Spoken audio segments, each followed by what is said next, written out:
The team to beat in the NBA is? I still think it's the Oklahoma City Thunder. They're just that good. And I don't think that you should sneeze at their, 44-10 record, I believe. SGA's been phenomenal. Jalen Williams had his first All-Star nod. Those role guys coming along strong. Chet Holmgren getting healthy. Isaiah Hartenstein making a difference on their interior defense. The pace they play at and how hard they play on both sides of the floor, I think everybody, that's your bar right now. That's your bar. Han, the team everyone should be worried about is who? Denver Nuggets, don't sleep on them. First of all, I know we all get that fatigue with the MVP, but Jokic is still playing the best basketball of anybody in the league. It's indisputable. Jamal Murray's starting to come around now, and that's important. He's such a key piece for them. They've won 16 of the last 20 going into the break. Aaron Gordon healthy is key as well with the defense that he brings. Russell Westbrook off the bench. This team has already won a championship. This team you don't want to face in the first round of the playoffs. Monica, the Lakers, is it Luka's team right now? What? This is no, yes, no, maybe, kind of. I hate this. Like, yo, clearly Luka is here about the future, right? So, yes, LeBron James has empowered him to fit out, as he told us. So, yeah, it's Luka's team. But for real, who's pulling the strings? LeBron James. And that is in terms of orchestrating, working with JJ Redick, but orchestrating, like, the best version of this team's basketball because he has the most institutional knowledge of this group. Okay, so let's stay in the Luka of it all here. Han got on me last hour talking about the conditioning. He has to get better at that. He's got to be available. So does he, and I'm talking about Luka, does he have the most to prove when you talk about the second half of the season out of all the NBA players? I don't think so. I don't think so. You make a trade at the end of relax. You're going to get your chance to rebuttal. Calm down. I think you make a trade at... She gave me mom. That was mom energy right there. Yeah. Okay, calm down. You make a trade at All-Star break. It's 30 games left. You understand that you have some deficiencies in terms of size. I don't think he has anything to prove. Like, this is going to be Dallas's loss. I don't necessarily see it happening this year. Now, if it happens this year, will he have proven to Dallas how idiotic this trade was? For sure. But I think this is more about the future. Next year, 2 years from now, I'm not putting too much on Luka in terms of this year because it takes a while to figure out how to be the best version of yourself as a unit. I still think he's got a ton to prove. Everybody's going to be watching him. This is the most compelling story right now in the NBA. Not the Thunder, not some of the other stuff that we have been talking about. It's this one right here. This is such a huge trade, obviously, but now it's how does it go from here? What happens from here? How does he fit out in LA with LeBron James? Can he do that? And then, of course, it's the other parts of his game, the conditioning, the defense. You just got traded. You just lost $100 million. You have a lot to prove. Clearly, prove that they made a mistake in trading you. Prove you can play within the ecosystem of LeBron James. There's a lot for him to prove. In the next two and a half months?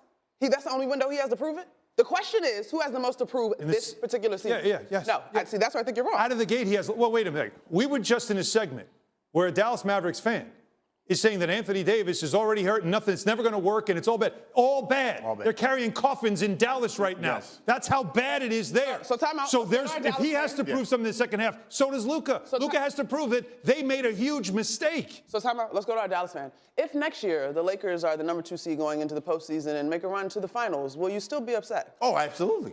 He don't have to do it this season? Absolutely. He don't have to do it right now. He still has a lot to prove. It's the most, Monica, it's the most compelling story in the NBA for the rest of this season. I will give you and all into the playoffs. I will give you all of that. But when was the last time we saw insert star championship run? It was in the Raptors with Kawhi Leonard. It doesn't happen that quick, is all I'm saying. He got run with it. But again, when was the last time you saw a player of this caliber being traded mid-season? Like, you've never seen this before. That's why we're all going to be watching. And every move he makes, every time they lose a game, it's not LeBron's fault. It's going to be Luka's fault. He has to carry that weight. Can he? Can he deal with it? It's going to be so much to watch with him and this team for the rest of the season that he is going to have to prove early on that the Mavs made a mistake and the Lakers are better for it. Of course, over the next 5 years, there's also time for him to prove something. But right out of the gate, the most of any player in the league, him, no doubt about it. Disagree, and he will not be on my list later. So when you look at the Lakers, when you look at the Lakers then this season, what do you see for them? You see a first-round exit in the playoffs? You see them guys going all the way to Western Conference? It depends on who they play because Luka's not 7 feet. They don't have enough size. They tried to get size. They decided not to make that trade. Coincidentally, they're going to face the Charlotte Hornets and hit right out of the gate. That'll be interesting tomorrow night. But that's legit what they're going to be missing. The wrong matchup could knock them out early if they don't have enough size. But the right matchups, again, Luka's beaten Oklahoma City. He knows how to play against Lou Dort. Like, there are some matchups that will be compelling because we saw him last year. He was very tough to guard, of course, till he got to the finals. I don't know about this version of Oklahoma City, but last year's series between those two teams was quite compelling. Where do you see the Lakers? Ceiling for them. I'm not into the Lakers this year. Yeah. I'm not, and I think if we look at the standings now, I mean, as I look at the teams that are above them in the standings, I see youth, I see speed, I see depth. And so that, to me... Size.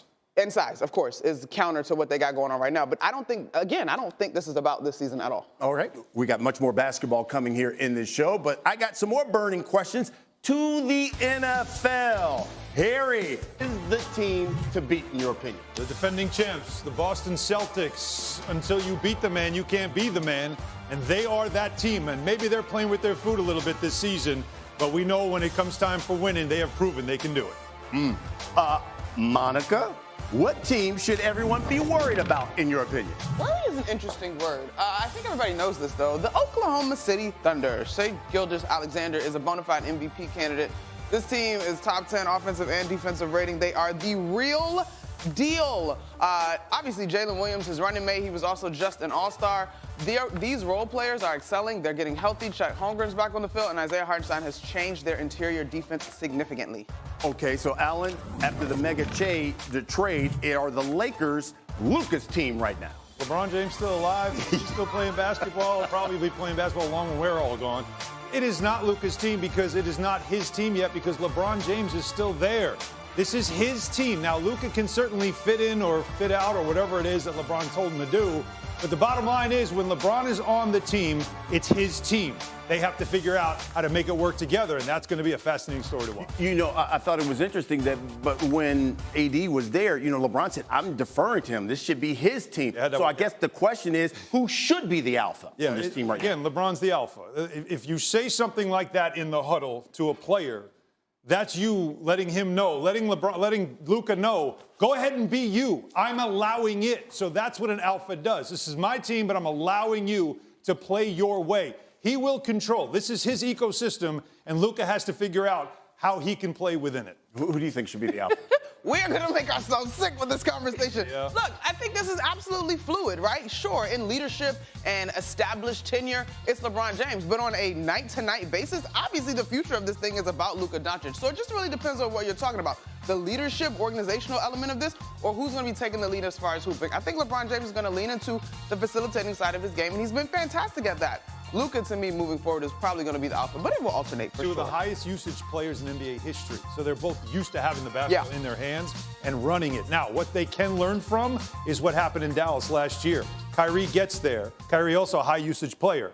So the two of them figured out how to work. And a lot of times you'll stagger. Luka will be on the floor, LeBron not, giving him rest. And then Luka can be, obviously, the main piece out there. But